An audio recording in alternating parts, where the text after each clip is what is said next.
অসমত মোৰ প্ৰায় 34 বছৰীয়া যাত্ৰা শেষ কৰি ভাৰত চৰকাৰৰ প্ৰতিনিধিত্বত গৈ আছো। মই যোৱা 5 বছৰ স্পেচিয়েল ডিজি ল এণ্ড অৰ্ডাৰ তাৰপিছত আৰক্ষী সঞ্চালক প্ৰধান হিচাপে অসম আৰক্ষীৰ যিখিনি মোৰ ফালৰ পৰা কৰিবলৈ পাইছোঁ তাৰ বাবে মই অসম আৰক্ষীক অসমৰ ৰাইজ আৰু আমাৰ মাননীয় মুখ্যমন্ত্ৰী ডক্টৰ হেমন্ত বিশ্ব শৰ্মাক ধন্যবাদ আৰু কৃতজ্ঞতা জ্ঞাপন কৰিছোঁ। অসম আৰক্ষীয়ে মোৰ লগত প্ৰত্যেক খোজত আছিলে। তেখেতসকলে মোক যিমানখিনি সহায় আগবঢ়াইছে তাৰ বাবে মই কৃতজ্ঞ হৈ থাকিম। মাননীয় মুখ্যমন্ত্ৰী মহোদয়ৰ প্ৰতি মই বিশেষভাৱে কৃতজ্ঞতা অৰ্পণ কৰিছোঁ। তেখেতে আজি ৰাতিপুৱা মোৰ চৰকাৰী আৱাসত আহি মোক মাৰ্গদৰ্শন দিছে, মোক প্ৰেৰণা দিছে যে আৰু মই অসমৰ কাৰণে দেশৰ কাৰণে কি কৰিব পাৰোঁ।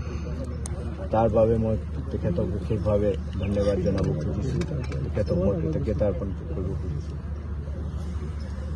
মোৰ মা কামাখ্যাৰ প্ৰতি যিটো মোৰ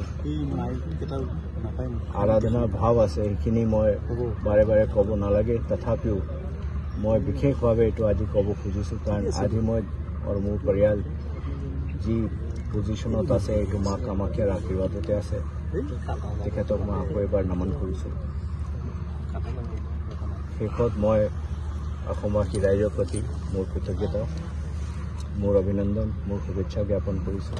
অসমবাসী ৰাইজক মই নমন কৰিছোঁ, মই চেলুট কৰিছোঁ, কাৰণ যোৱা 34 বছৰ অসমবাসী ৰাইজ ভাল দিন হওক বেয়া দিন হওক সদায় মোৰ লগত আছিলে। মই আশা কৰিছোঁ যে অনাগত দিনতো তেওঁলোকৰ যিটো নিজৰ পুলিচ, আসাম পুলিচ, সেইটোক অসমৰ ৰাইজ সদায় সহায় আগবঢ়াই থাকিব। নিজৰ পুলিচ হিচাপে যিমানখিনি মৰম স্নেহ দিব লাগে এইখিনি দিব, সেইটোৱে মই মোৰ বিনম্ৰ নিবেদন। শেষত আপোনালোকক সকলক মই মোৰ ফালৰ পৰা धन्यवाद जनाए मैं अहोमों को विदाई বিচাৰিছোঁ। अन्नपूर्णा काव घी देश के हर एक खाने को लजीज बनाता है।